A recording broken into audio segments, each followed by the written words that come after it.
ganyan. Ito na po yung final natin. So, yan na po yung ating munggo. Hello, what's up guys? And for this vlog, yes, it's a paa ng baboy guys with munggo. Ayan, paa ng baboy with munggo and kalabasa.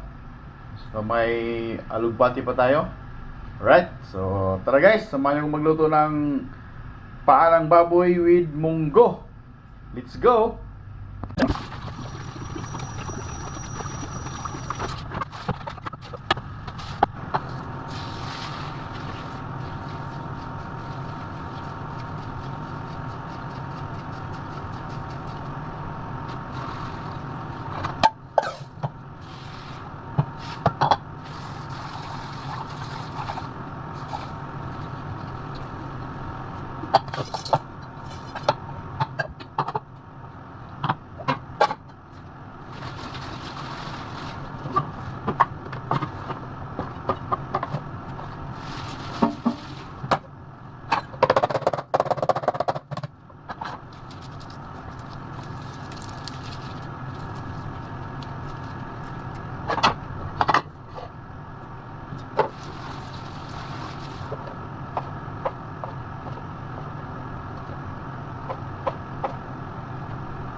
So yan guys, ito na guys yung pinakuluan natin paanong baboy muna. Yung unang kulo, siguro mga nasubra nga, mga 10 minutes natin ito pinakuluan. Then tapon natin yung unang sabaw. And then yan,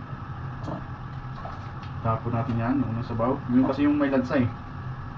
Okay, yung unang sabaw. Yan, kulukit pa yung ano.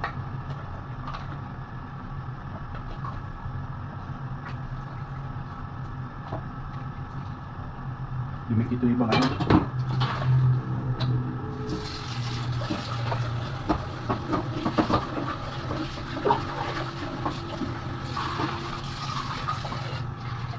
Then tanggalin natin yung dumikit.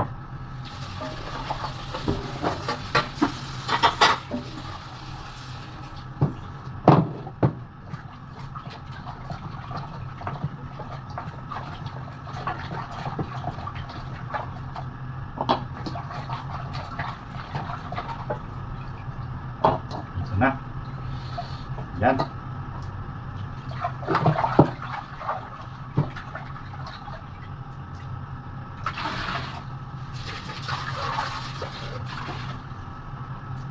So ito na po yung ating papakuluan kasama ang munggo.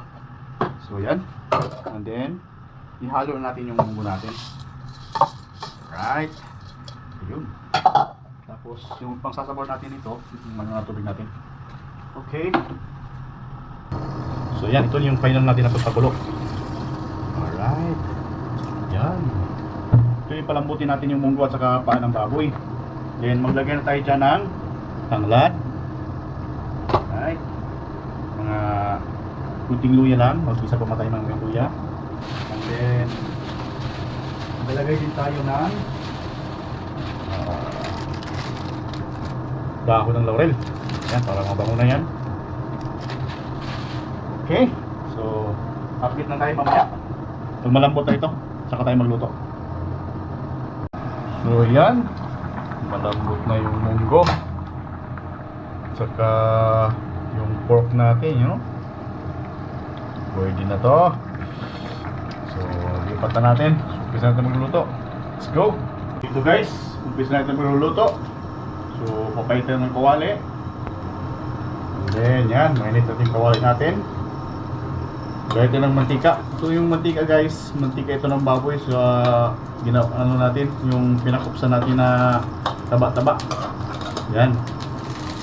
May lasang baboy na yan. Yan. Mainit na yung mantika natin. Magigisa na tayo. Bawang. Wow. Oh, putok. Kasi mantika ng baboy yan eh. Putok talaga yan. And golden brown mo lang natin yung bawang. Next is ihalo natin yung kamatis. Okay.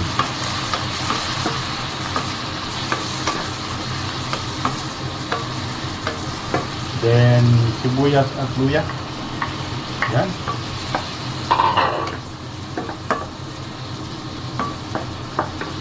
Mikos-mikos lang. Labasan natin yung aroma ng ating mga ricado. Ayan, lumabas na yung aroma ng ating ricado. Ihalo na natin yung ating napalambot na munggo at paa ng baboy. Ayan. Maligat. Yun. Ayan o. Wow. So itong tanglad, dahil kanina pa to, mabango na yan. Pwede na yan dyan. Ay, sarap neto. So ayan guys. So dito natin ituloy yung pagpapalambot ng karne. Kasi medyo matigas pa yung karne. Ito yung magpapalambot. Ayan, takpan lang natin.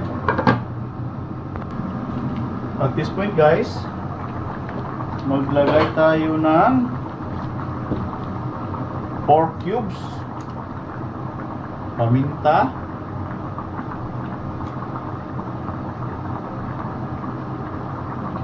and then asin, salt, para may timpla na siya. May pa lang tayo ng sili. Ayan. Ito na po yung sili natin. May green at saka may pula. Kaya maglagay tayo ng suka para hindi masama. Madaling mapanis yung luto natin. Ayan. Goods na yan. Ayan. Mekos-mekos na.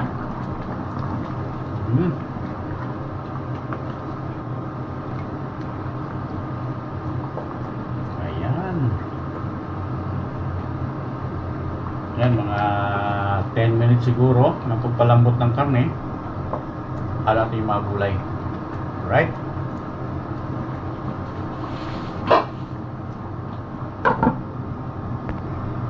Ayan, after 10 minutes, pwede natin ihalo yung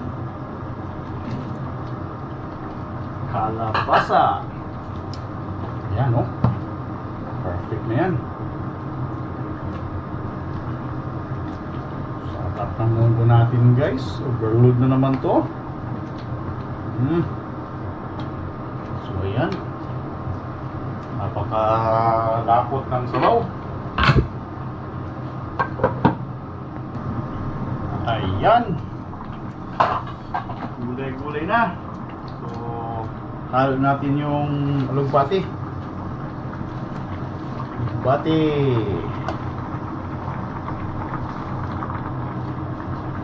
Kamuti tops. Okay.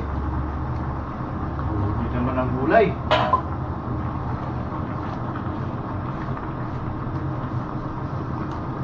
Mas maganda sa munggo. Ayan, na-mix na natin.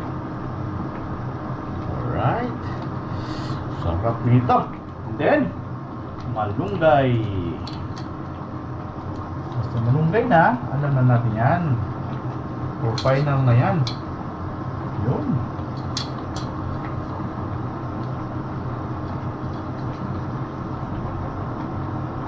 Sarap niyan. Malunggay. And then, after ng malunggay, pwede na ang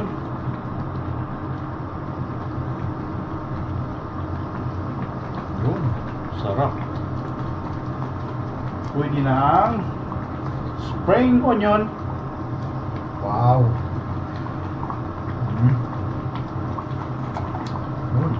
Natalsikan pa tayo. Alright. So, pag ganyan, ito na po yung final natin. So, yan na po yung ating munggo. Sumin na natin kung gaano kaganda. Wow. Munggo with paa ng baboy. Nakailang vlog na ako nito. Masarap kasi. Alright, kain na na. Thank you so much.